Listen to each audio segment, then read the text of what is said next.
Hey, what's up, guys? Welcome to Frank Analysis. I'm your host, Franco, and today we are reading Chapter 7 of the Tao of Systems Thinking.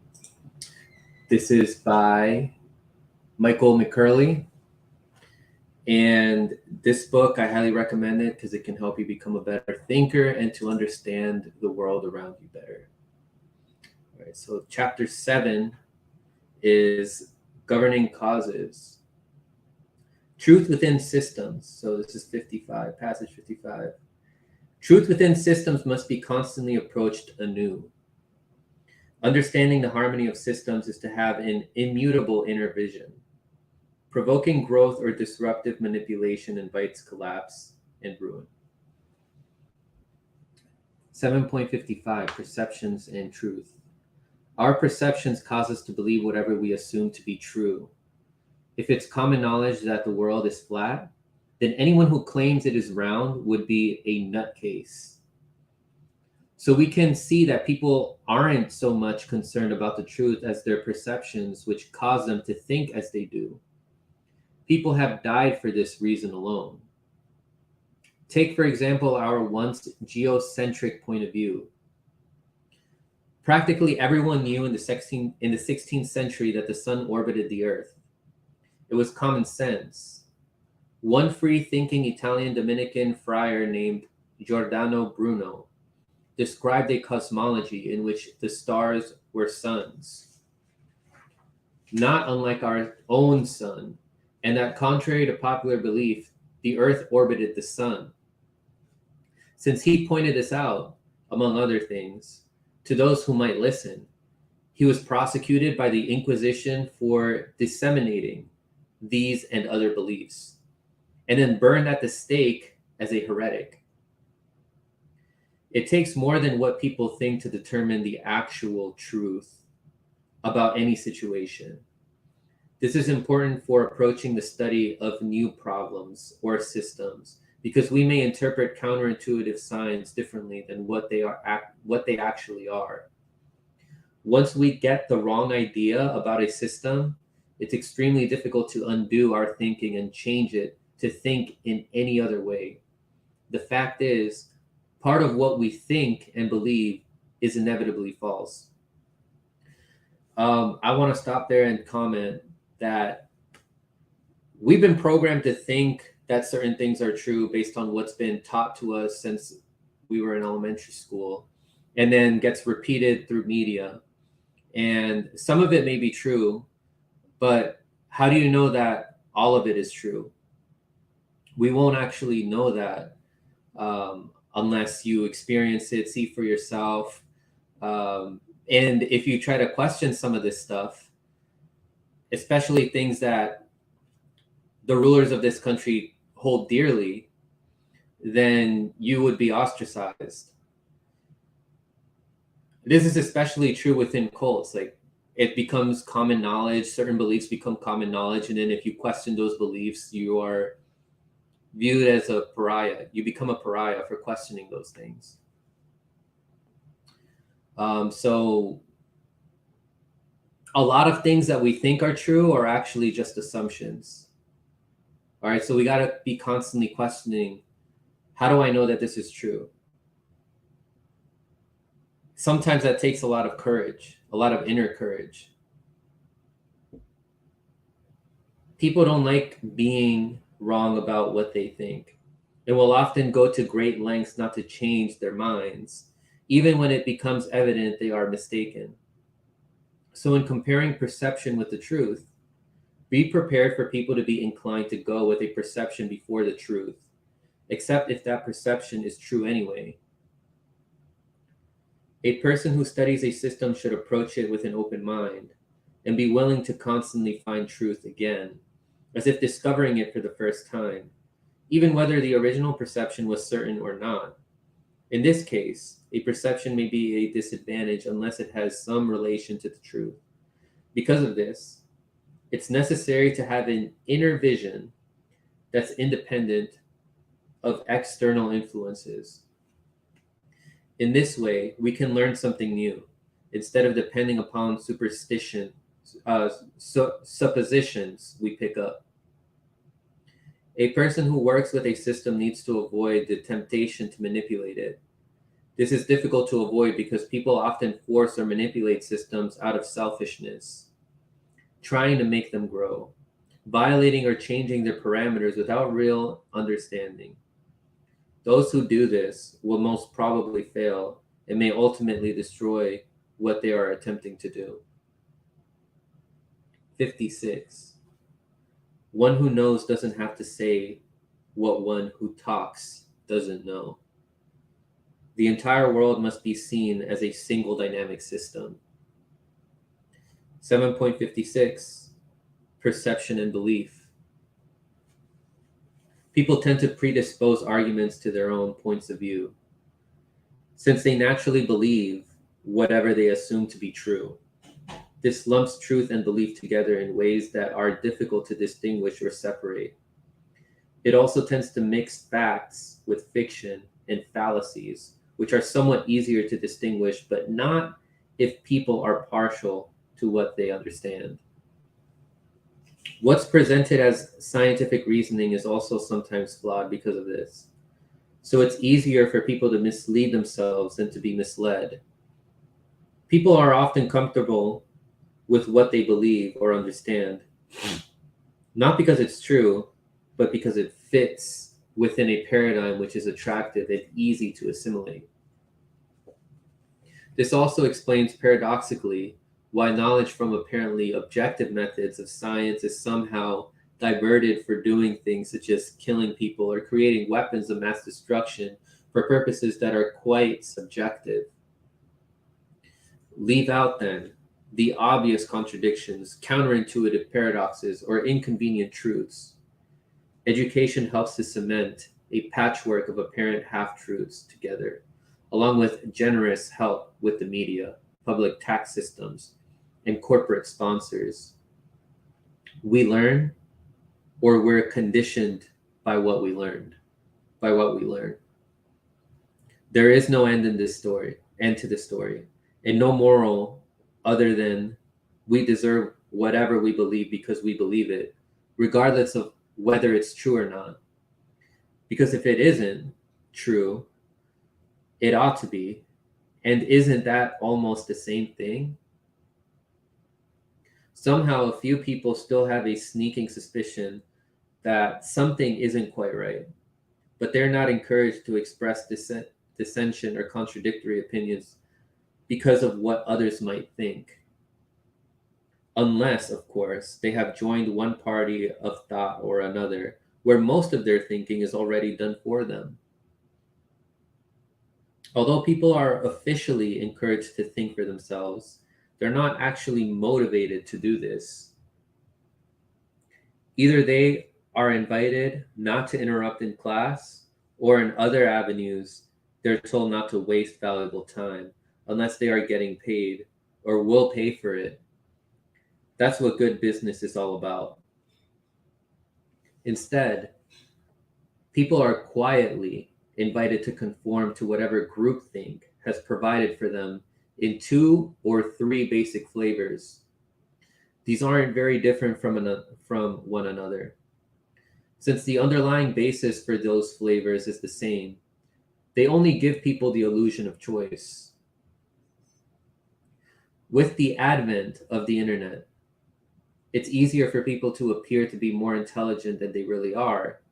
And appearance or illusion is becoming more important to what is real than what is real, especially as virtual reality becomes a major component of people's lives. What is real? Once reality becomes questionable, anything is possible, while the value of truth becomes irrelevant. When one man has reduced a fact of the imagination to be fact to his understanding, I foresee that all men will at length establish their lives on that basis. A quote by Henry David Thoreau. The real world that sages understand is not so ambiguous. It doesn't have to be changed to impact people's lives. It isn't necessary to speak of the world to the wise. What we need is to learn how to live wisely. The real nature of life is still a mystery, but it's not something we can easily destroy like other things we are responsible for. Because in doing so, we would also destroy ourselves. The entire world is one, and we only need to realize that we're part of it without the need to dominate it. 57. One can learn the secret for gaining the world by letting it be.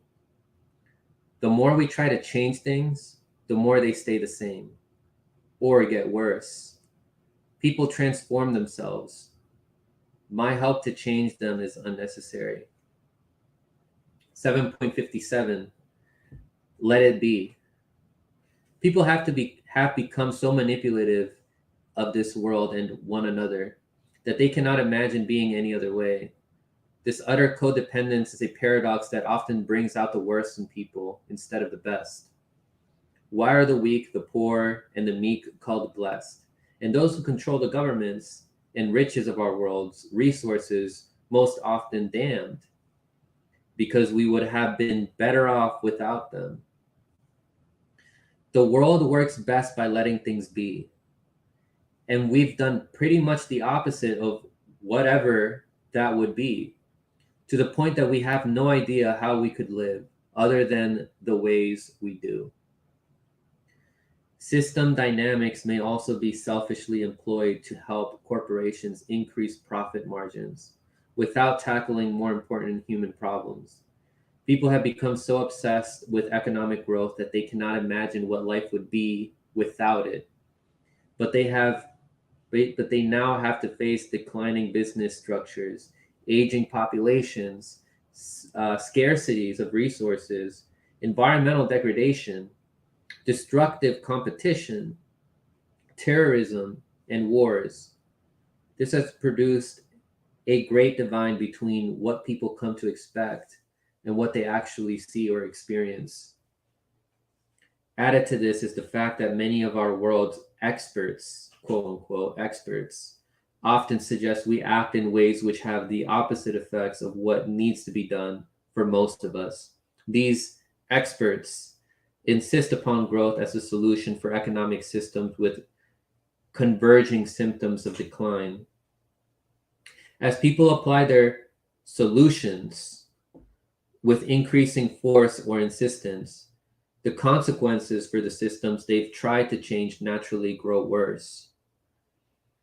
Although it seems unkind to say this about people who act with good intentions, it would be better for everyone if these people had never acted at all. For converging systems with diminishing returns, such efforts are wasted. In most cases, self-regulating systems don't require human action and tend to resist intervention. Results from trying to change these systems are often unexpected or counterproductive, and rarely match the expectations of those who try to change them. This may not be good news, even for students who are careful about studying system dynamics. There's no quick fix in systems thinking, no magic bullet or formula that suddenly makes our problems go away and leads us to that utopic paradise some people have promised. That's because we've done too much damage in other ways already. And what we have done for centuries cannot be easily reverted or undone in a few moments, no matter how good our ideas or intentions may be. People cannot change how they think unless they're aware and motivated to do so.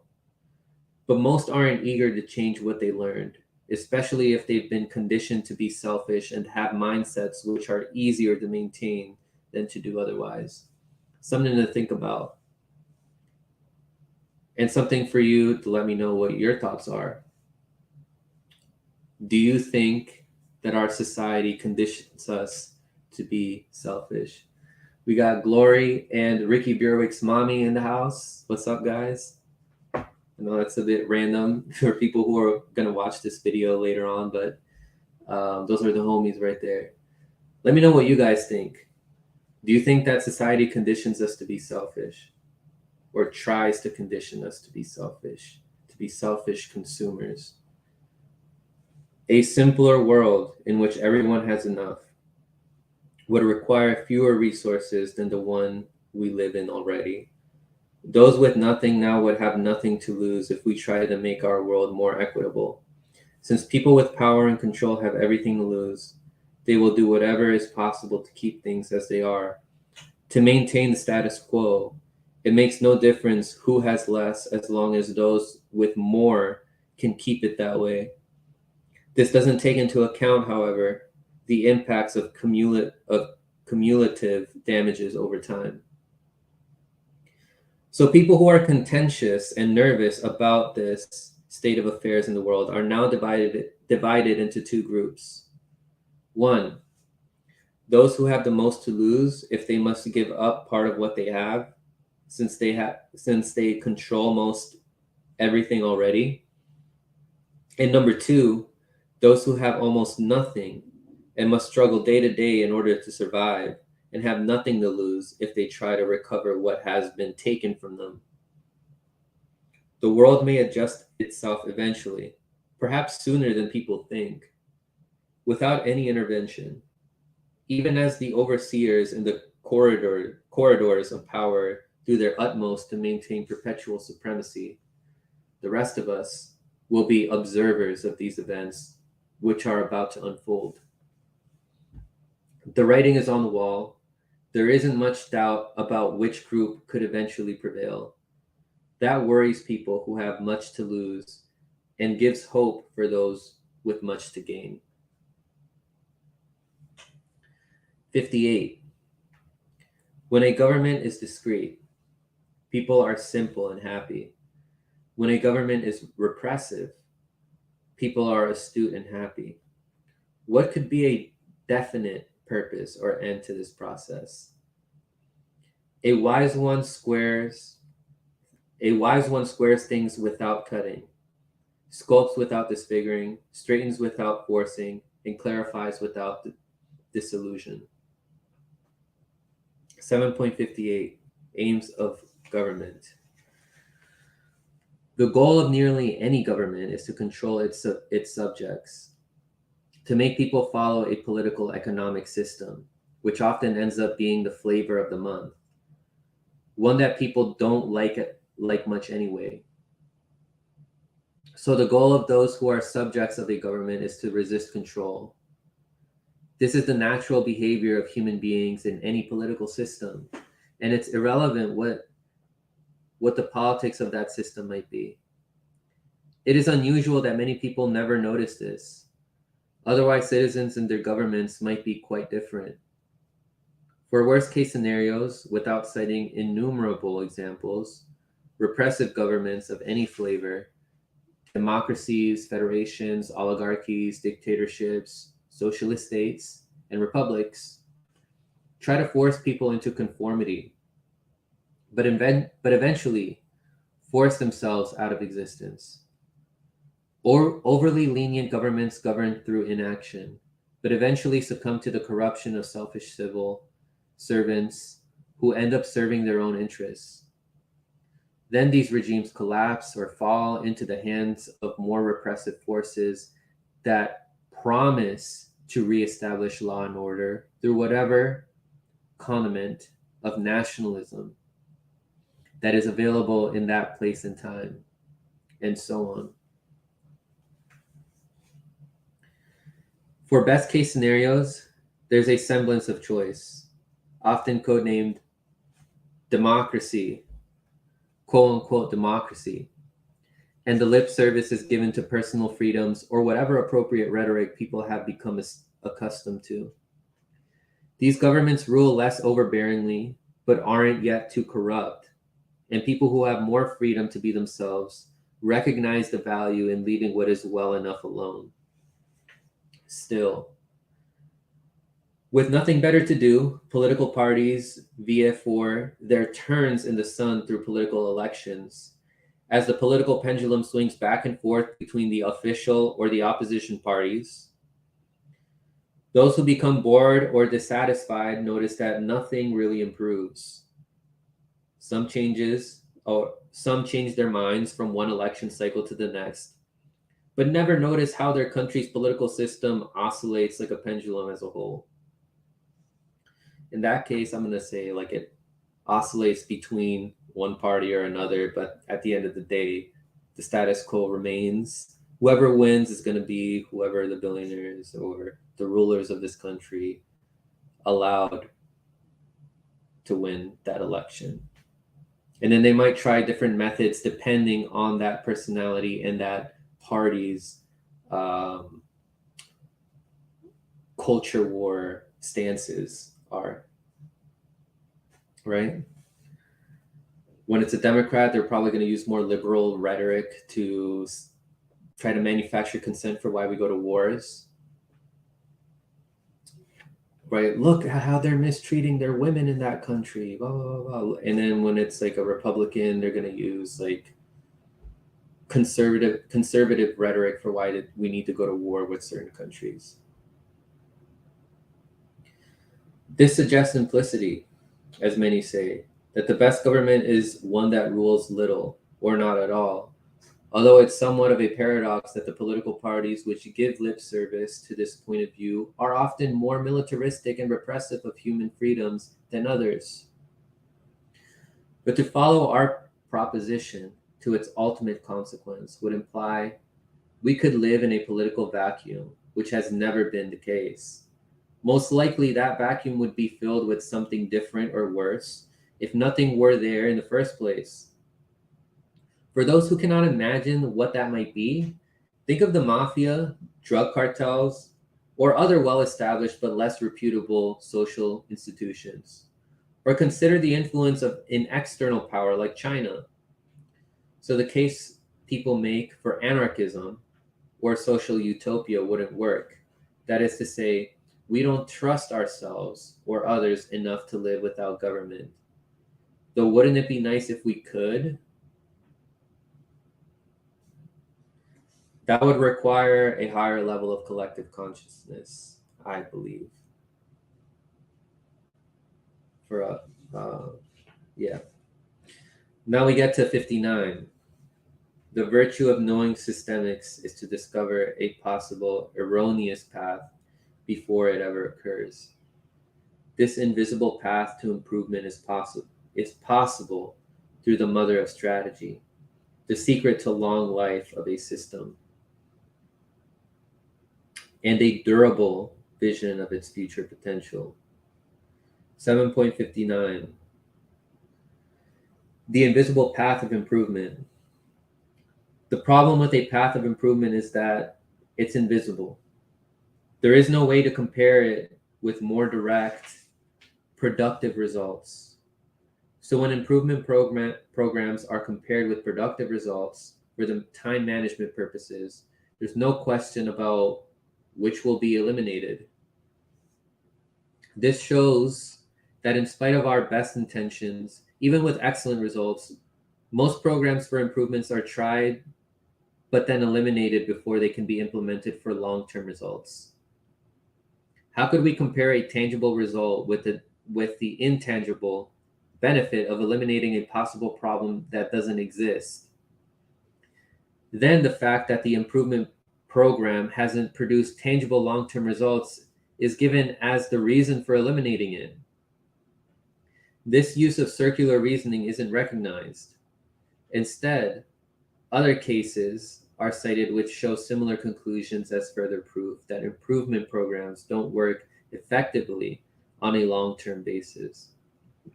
This absurd determination of self-fulfilling prophecy would be funny if it wasn't taken so seriously.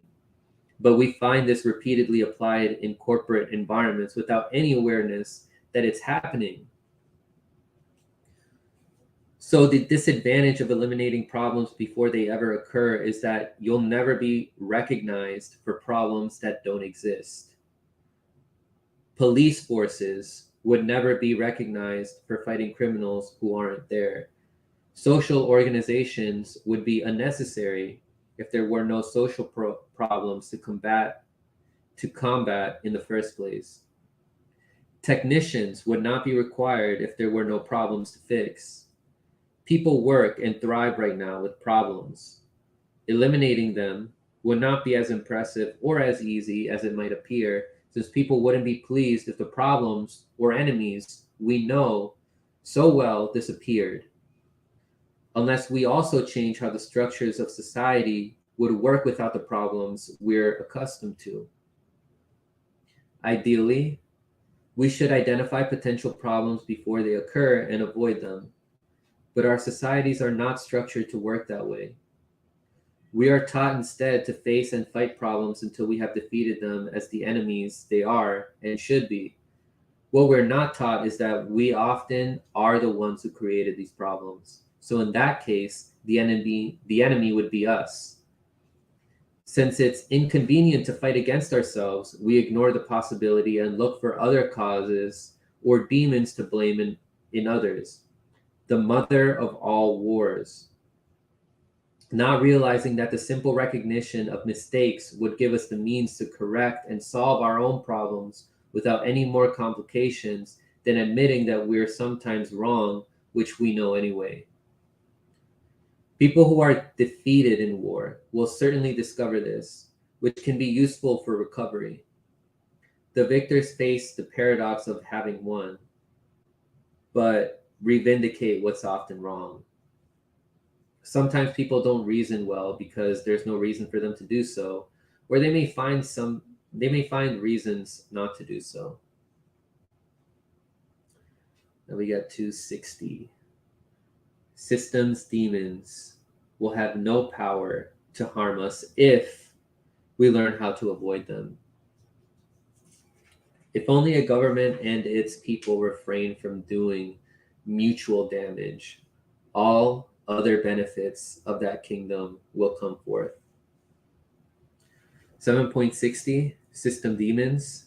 At times, when problems appear and system behaviors seem out of control, people might say there are demons in that system. In a sense, they would be right. Those who have no understanding or control over systems may have reasons to be afraid. But people are usually more responsible for system behaviors than demons are, even if they refuse to be accountable. Those who are wiser know how to avoid certain behaviors which are sure to cause trouble.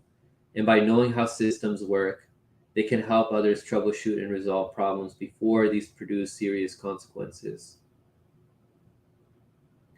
Much of this comes from simple common sense related to systems. But people often choose difficult and roundabout ways of doing things. Consider a government and a rebellious group of people. They could fight, of course, to see which side obtains some advantage over the other.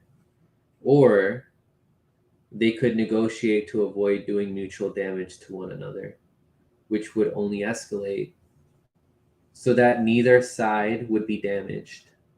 What benefit does such a conflict have for humanity? None at all. So if both sides come to an agreement, everyone benefits overall. Without an agreement, both sides lose what they otherwise might have gained. Now we get to 61. Passage 61. A great kingdom is like a valley where rivers converge, where all that exists flows within a feminine current that conquers through quietude. When a larger system is inclined to provide energy to a smaller one, both will mutually benefit. 7.61 Interacting systems. Large systems will eventually produce converging behaviors. That is, as they grow and interact with other systems, the growth rate will decrease, converge, or stop at a certain point, which some refer to as a tipping point. Systems with explosive growth reach tipping points sooner than those with slower growth. Such systems may also overshoot and collapse. As large and small systems interact, their relations are often complementary. A larger system may lend some of its energy or resources, for example, to a smaller one. The smaller system may serve as a buffer or open a mutually beneficial relation with a larger one. This works on many levels, from personal relationships between people to international relationships between countries. The same basic principles apply, regardless of the size, scale, or time frames of the systems involved.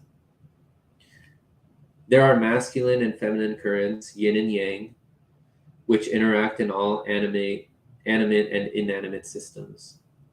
We will be able to respond to the complementary behaviors of those systems as long as we understand them.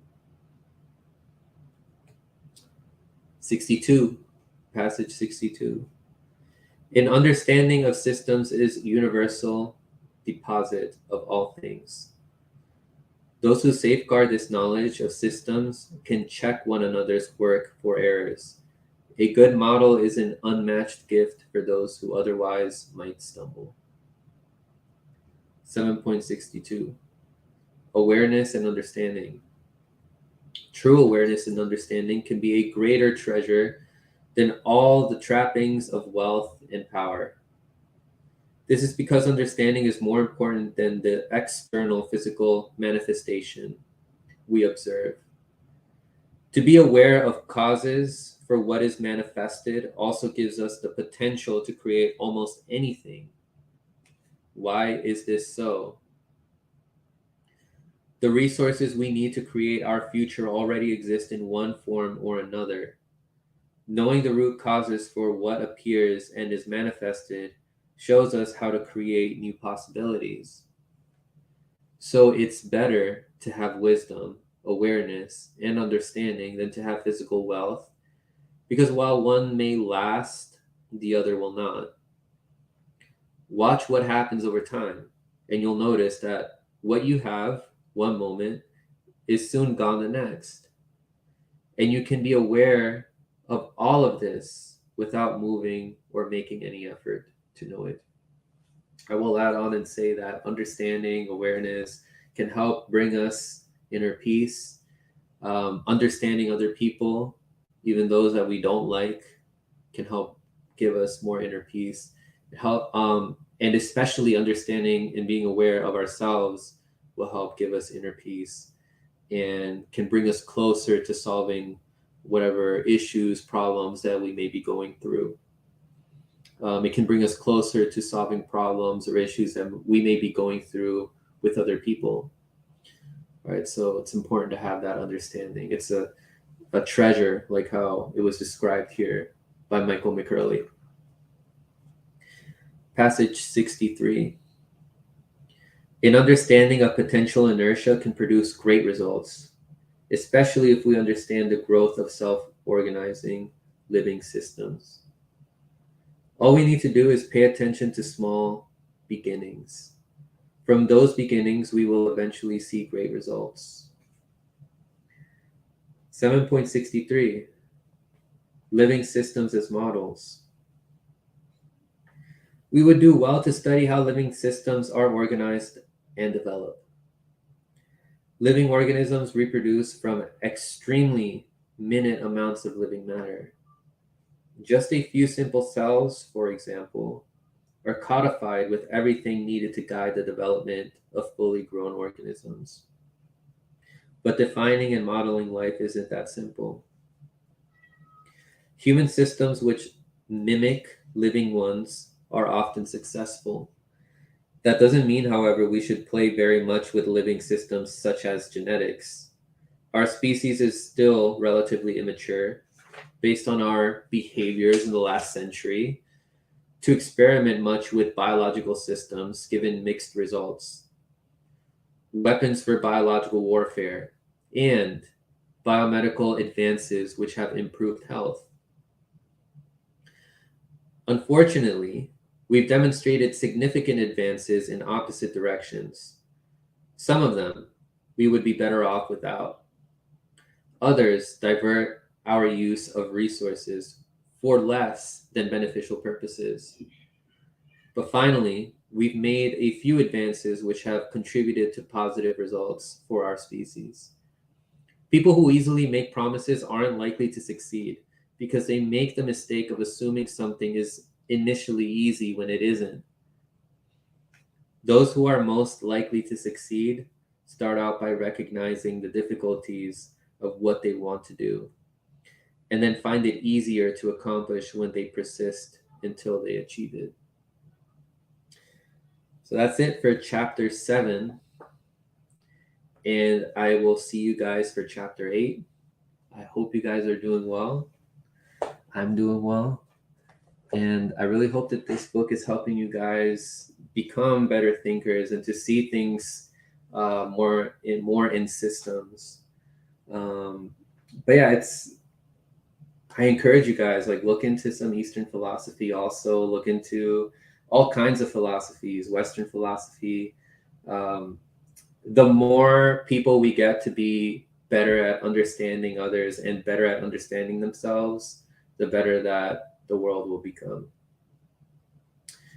At least for our society, because I think that without humans, the earth will sustain itself and all that. But we are here right now. And I think that it's best for us to reduce as much harm as we can. And that requires a lot of understanding and awareness between one another and within ourselves. All right, take care, everybody. I love you all. See you for chapter 8. Stay informed.